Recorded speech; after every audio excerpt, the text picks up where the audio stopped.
તમને પણ મન થાય છે ને કે પેલું વડોદરાની ગલીઓ જેવું ચટાકેદાર સેવ ઉસળ ઘરે બનાવીએ? તો ચાલો આજે આપણે એ જ જાદુ આપણે રસોડામાં લાવીએ. એવું સેવ ઉસળ બનાવીશું કે ઘરના બધા આંગળા ચાટતા રહી જશે.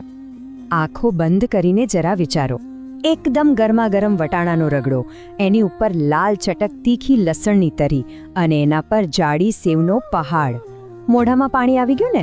બસ આ એ જ સ્વાદ છે જે એકવાર ચાખો પછી ભૂલાય નહીં. જો કોઈ પણ સરસ વાનગી બનાવી હોય ને તો એનો પાયો મજબૂત હોવો જોઈએ. અને આપણા સેવ ઉસળનો પાયો શું છે? એકદમ પરફેક્ટ બફાયેલા વટાણા અને મસાલેદાર સુગંધીદાર પેસ્ટ. તો ચાલો ફટાફટ નોંધી લઈએ કે ઉસળ માટે શું શું જોઈશે. સૌથી પહેલાં તો મુખ્ય હીરો 1 કપ સફેદ વટાણા. પછી ગ્રેવી માટે જોઈશે ડુંગળી અને ટામેટાની પેસ્ટ, સાથે આદુ, લસણ, મરચાંની તીખી પેસ્ટ અને હા, સેવ ઉસળનો સ્પેશિયલ મસાલો ભૂલતા નહીં. આ બધું ભેગું થઈને જ તો સ્વાદનો ધમાકો કરશે. અને હવે એ વસ્તુ જે સેવ ઉસળને 4 ચાંદ લગાવે છે, એની તરી અને ઉપરની સજાવટ.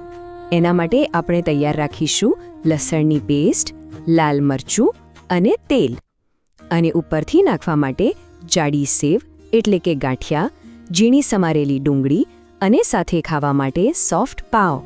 આના વગર તો મજા જ અધૂરી છે. હવે વટાણાની વાત કરીએ. એને પરફેક્ટ બનાવવા બહુ જ સહેલું છે. સૌથી પહેલાં તો એને બરાબર સાફ કરીને ધોઈ નાખો. પછી લગભગ 5 થી 6 કલાક માટે પાણીમાં પલાળી દો. અને છેલ્લે થોડું મીઠું નાખીને કુકરમાં 2-3 સીટી વગાડી લો. બસ તમારા વટાણા એકદમ તૈયાર. અરે હા, એક મસ્ત ટીપ આપો. ક્યારેક એવું બને કે આપણે વટાણા પલાળવાનું જ ભૂલી જઈએ, તો ટેન્શન નહીં લેવાનું. બસ ગરમ પાણીમાં 2 કલાક માટે પલાળી દેજો. કામ થઈ જશે એકદમ પરફેક્ટ. ચાલો હવે વારો છે સેવ ઉસળની જાન, એની તીખી તમતમતી લાલ ચટક તરી બનાવવાનો. સાચું કહું તો આ તરી વગર સેવ ઉસળની કલ્પના પણ ન કરી શકાય. અને માનશો નહીં, આ બનાવવી બહુ જ આસાન છે. ગરમ તેલમાં લસણની પેસ્ટને થોડી ગોલ્ડન થવા દો. જેવી સુગંધ આવવા માંડે, બસ લાલ મરચું નાખીને 1 મિનિટ હલાવો અને ગેસ બંધ કરી દો. લો, થઈ ગઈ તમારી ધમાકેદાર તરી તૈયાર. તરી તો આપણી સાઈડમાં તૈયાર છે.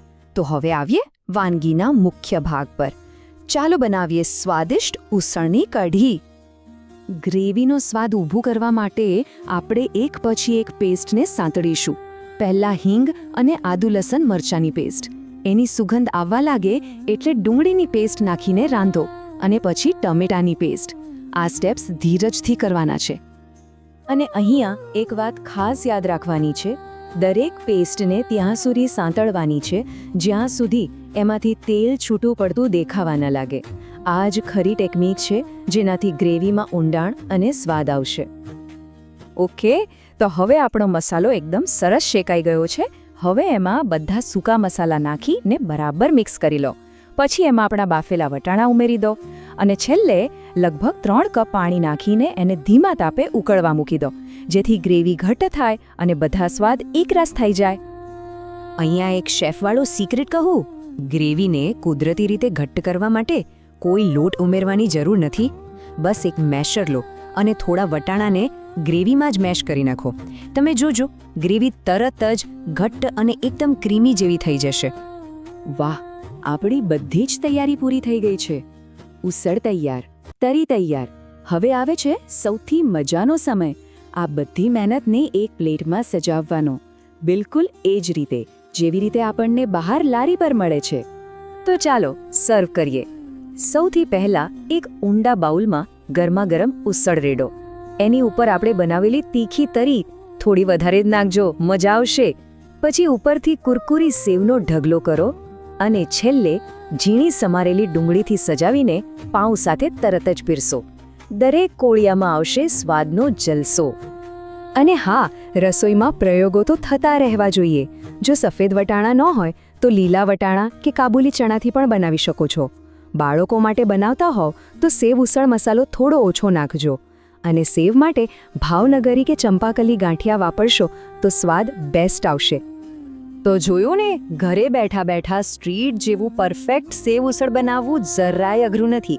તો હવે રાહ કોની જુઓ છો? તૈયાર છો ને ગુજરાતના આ ચટાકેદાર વારસાને તમારા પોતાના રસોડામાં જીવંત કરવા?